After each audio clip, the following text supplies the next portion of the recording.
So understand, first of all, not fighting for the relationship sounds like horrible advice. It sounds like the very thing that probably cost you the relationship in the first place. And when you get a breakup, especially a surprise breakup, emotionally, mentally, even physically, you're going to get rocked so hard emotionally and mentally that you'll feel it physically. There's like actually a state of mind, we call it dark limerence or rejection sensitive dysphoria, where the pain is so intense emotionally after this breakup that it hits you physically. You actually feel like you're going to throw up. You feel this tightness in your chest. You feel this knot in your stomach. And when you're in the middle of all this trauma, the most natural thing in the world is to fight for the relationship that you value so much. Especially if you feel like, well, I'm losing this relationship because I wasn't fighting for it. So this instinct is going to be really strong. The problem is attraction is not a logical decision. So most of the time when you're fighting for this relationship, what you're accidentally doing is proving that they haven't lost you. Every text, every word, every impulse, every desperate plea accidentally communicates and projects that. Desperation. It makes them feel like it's impossible to lose you. Even if they just did the breakup, which doesn't make sense. But if somebody's breaking up with you, keep this in mind. They're in a sense of empowerment.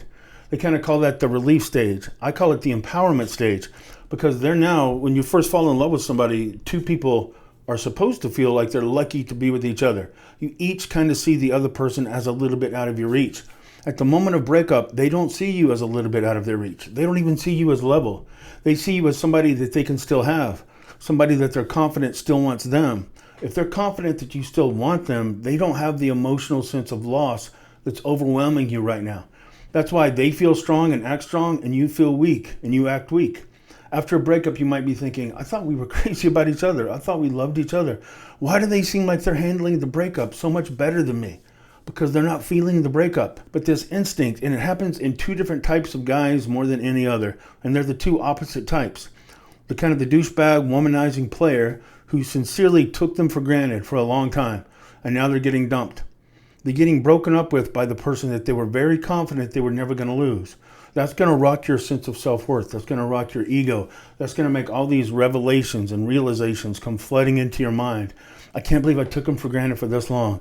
I can't believe at their birthday I didn't show up. I can't believe when they asked me to marry them, I said no. You'll remember every time that you hurt their feelings and took them for granted, and you're going to have this overwhelming impulse to now prove that you've learned. You've learned your lesson. You see the error of your ways, and now you're ready finally to be the person they were always begging you to be. Surely they'd want to know that. It's an overwhelming sense that you have to share it with them, and you sharing this information is supposed to be evidence to them that you've learned your lesson. And if you can just get them to believe that this is a sincere change in you, as soon as they believe it's sincere, they'll come back. So you chase and plead and beg. The more desperation you project, the more attraction you're draining. So it's two things that are contradicting each other. How do I let them know that I'm sorry without chasing them so much that I drain any attraction that they're still feeling for me? The other type of guy is the sincere guy, the loving guy, the heroic guy that is sincerely confused. And not too long ago, this person they were with is really making them feel like that they're each other's soulmate. We're supposed to be together. And then the blind side hits them. It's like all of a sudden their world is turned upside down and they need to fight for this relationship. They're pretty sure that the person that just broke up with them is dealing with this fear of rejection, is dealing with some kind of a fear of abandonment. And oddly enough, this fear of abandonment is what's making them drive you away. Well, you think, I can soothe that fear of abandonment. I can prove to them that even when they're pushing, I'm strong enough to fight for this. I'm not going to be easily chased away. I'm going to be the strong, heroic, loving man that they've always longed to be with. And even though they don't think they're worth it, I know they're worth it, and I'm going to prove it. I'm going to prove I'm the one that's supposed to be with them by not being so easily chased off. So you keep chasing. But the more you do it, the more you're making it impossible for them to lose you. Understand this, your pursuit is building their ego. Ego, fear of loss, fear of regret, self-worth, subconscious instincts are all more powerful than logic. What you're doing is applying to logic. But while you're applying to logic, you're draining the number one most attractive quality that most women report as the most important thing in a man. And that's a sense of strength, a sense of purpose, a sense of meaning. The old word they used to say is women were attracted to dominant men. It doesn't mean that they're attracted to men who dominate them. I don't mean that in a sexist way. Dominant in a sense that you're capable, you're resilient, you're almost unshakable. Whatever you do for a living, whatever your field or realm is, you're strong in that area. You're a good provider. You're a strong, protecting kind of a person that they can rely on for them and for their kids and for family. It's a natural instinct. But when you're overwhelmed by pain and overwhelmed by logic and fear that if you don't fight for them, they're going to be gone forever, you're accidentally draining that. They can't see you as this strong, resilient, unshakable person if you're begging, pleading, and crying and endlessly chasing. Now, in your mind, you see it as the ultimate evidence that you've learned your lesson, or the ultimate evidence that you're the one that they can finally learn to trust. You understand that they have wounds. You understand that they have some trauma in their past. So you're trying to be patient, and you're dealing with the rejection of you as a test of your love for them. So you stay and you keep fighting for this relationship, but you're draining attraction when you do it. And you can get into this mindset so that you accidentally completely reframe who you are. The reason I'm making this video is I've talked to 3 guys this week that are really good guys, really high value guys, good looking, make a good living, have a very sincere heart, that got blindsided by a breakup. And because it didn't make any sense, and because they really love the person that just shattered their heart, they're looking at it like, I think she's got a fear of abandonment, Coach Ken. I think she just needs to know that even when she's telling me she can't be with me anymore, that I'm here to fight for the relationship. Okay, so what have you done? Well, she said she needed 50 days apart from me, so I gave her the 50 days. Now, keep in mind, during this 50 days, he's already bought her phone, he's already bought her car, he's been paying all the bills, and she's been staying with a friend, sleeping on the couch, and having absolutely no contact with him. In the meantime, he keeps paying for everything, and every once in a while, he'll send her a text. Hey, I'm thinking of you. Hey, I hope we can work this out. Hey, I just want you to know I love you more than anything. Now, he hasn't actually done anything to warrant this behavior. She's just filled with this anxiety, this uncertainty that he's the one. As a matter of fact, maybe he's too nice. She doesn't know why she's not feeling what she should be feeling, but if he was the one, then she should be feeling more than this, right? Well, he's convinced that that's fear of abandonment. So while he's being treated with no respect and no priority, he's tolerating it, thinking that he's proving his love. He's not proving his love. He's accidentally draining that same sense of strength, dominance, and resilience that attracted her to him in the first place. I said, when she first started dating you, when she first started falling in love, how did she see you? Well, she thought it was out of her league. She couldn't believe how lucky she was. She would even tell me that all the time. I can't believe I'm so lucky to be with you. I don't know why you're with me. And what did you say? Well, I just kept telling her, I think you're amazing too. I feel like I'm lucky to be with you. I can't believe I found somebody like you. So he told her that and told her that and told her that until he accidentally wiped out all of the sense that she was lucky to be with him. And when he said, I feel lucky to be with you, she started thinking, I think maybe he is lucky to be with me. Maybe I can do better. Why am I suddenly doubting that I want to be with him? If I'm supposed to be with him, I wouldn't be doubting it the way I'm doubting it now.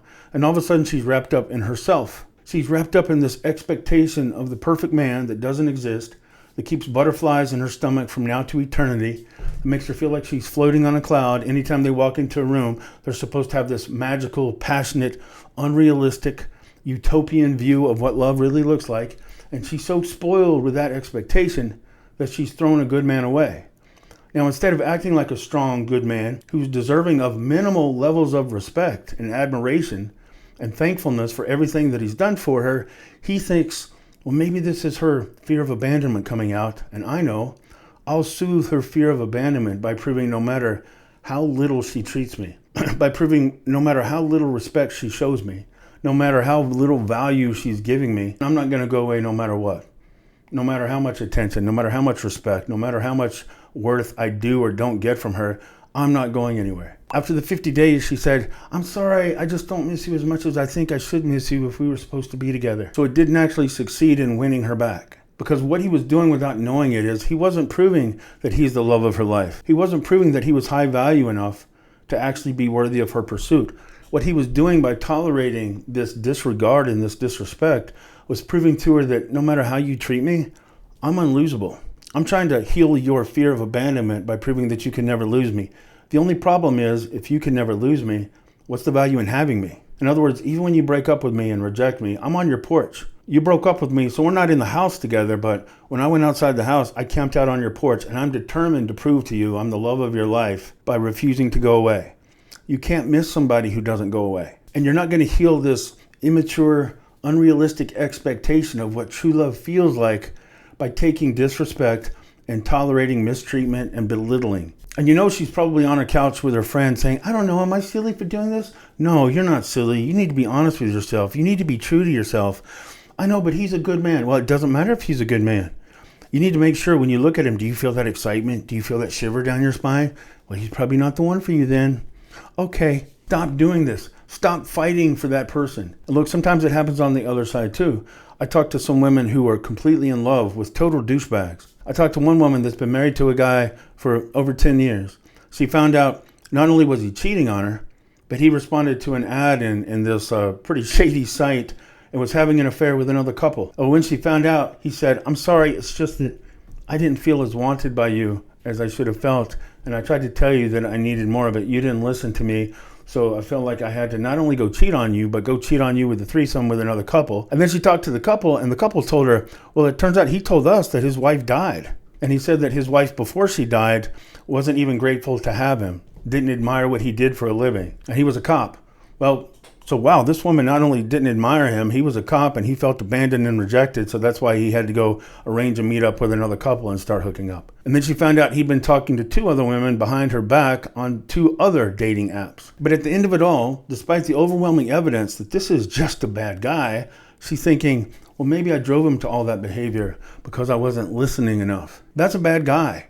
You're not going to heal whatever made him treat you so poorly, throw you under the bus, betray you, and then cry and tell you the reason he did all that is because you didn't listen. That's not you. You don't want to fight for that relationship. Like me and my wife have an agreement.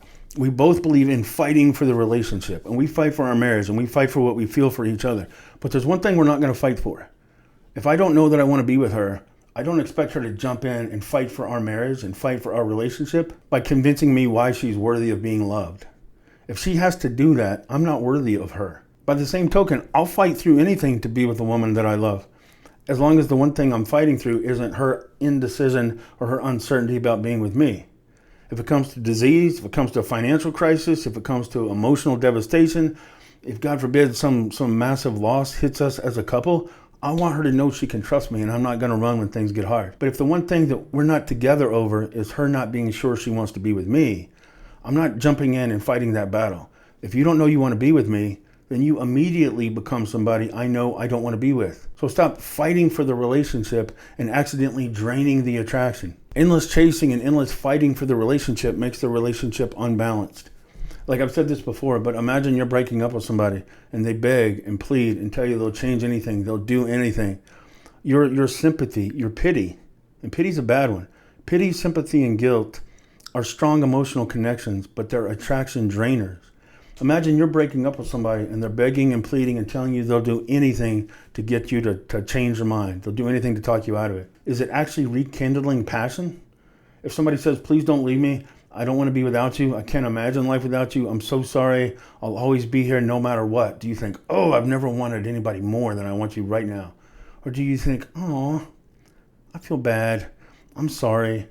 Your ego goes up. Your attraction for that person goes down. Imagine you break up with somebody and they said, okay, wow, I didn't see that coming, but look, if I'm not the person you want to be with, then the last thing I want is to be with somebody I have to talk into being with me. So, all right, you go find the person you want to be with and I'll go find somebody myself. Which one actually creates respect? Which one actually creates a sense of challenge? Which one boosts attraction? Again, look, if you were the bad guy or if you were the bad woman and you caused the breakup, own it. But even if you caused the breakup, own it with self-respect. Own it with humble accountability. But don't own it with endless desperation and self-humiliation, thinking if you can prove to them how worthless and meaningless your life is without them, that's going to be the thing that draws them back. It won't. It'll just add to the ego boost they got from breaking up with you in the first place. And the last thing I'm going to mention about why it's such a wrong thing to do, to keep fighting for the love of your life when they've made it clear they don't want to be with you, is that whether you know it or not, it's affecting how you see yourself. It's affecting your own self-worth. That's why you've been in an avalanche. That's why even after a month or 2 months or 3 months of chasing, you don't feel stronger. You're not getting over it. You might feel worse. You might be in more pain because subconsciously, you're not only telling them your life is worthless without them, you're telling yourself. You're telling yourself that no matter what you believe up here, emotionally, you're telling yourself that my worth, my meaning, my purpose in life is so small, is so little, that if they don't acknowledge and want me, I don't have any meaning at all. And if I don't have any meaning at all, then I'm even more desperate to get them back. Them taking me back validates that I'm not as bad, I'm not as broken, I'm not as worthless as I feel. The more worthless you feel, the more desperate you are to get them back. But the more desperate you are, the more unattractive you become. The more unattractive you become, the more desperate you feel. It's like this circle, this cycle of hell. It's just going to torment you. And it can really break you down until you can't even remember why you want to wake up in the morning. As a matter of fact, you might not want to. So even for your own sanity, even for your own sense of self-worth, what I just said, that cycle of hell, it works in reverse too. Let go of the person that emotionally you're not sure you can let go of, and you'll feel a little bit of self-admiration for being strong enough to walk away from the thing you didn't know if you could walk away from. You get a little bit of self-respect back. You see yourself in a different light. And the more you see yourself in a light that you respect, the more attractive you become. The more strength you project. The more strength you project, the more that other person is pulled back towards you. So don't sabotage even more how they see you. Don't sabotage how you see yourself. And don't stay locked in this cycle from hell. But look, I know it feels hard. It can be overwhelming. When you feel shaken on so many levels, especially when you didn't see it coming, it can rock you to a soul level. So instinctively, you're going to chase. Most people do chase when they don't see it coming, and it really hurts that deeply. Pain is a powerful, proactive instigator of action. I've got to do something to stop this pain. And we end up doing things that actually add to that pain. So let yourself feel what you feel. Don't start thinking that I'll know I'm doing the right thing when this pain goes away, when this anxiety starts to fade. That anxiety is going to be there for a while. That's okay. Don't fight it. The more you fight it, the more you magnify it. Have admiration for yourself that in spite of that pain, you're strong enough to remember your worth, have some self-respect, and stop fighting to stay in the life of somebody who doesn't even see the value in you anymore. I promise you, you're worth more than that. So stop validating their low opinion of you by endless pursuit. So I hope this helps. There are ways to reattract somebody if you can fight that instinct. If I can help and you want to learn other ways to reattract that person that you feel overwhelmed about, you can find me at realcoachken.com, and details matter. Knowing the specifics of your situation, there isn't a one answer fits all. So if I can help, you can find me there, and I'll be back again soon. Thanks a lot.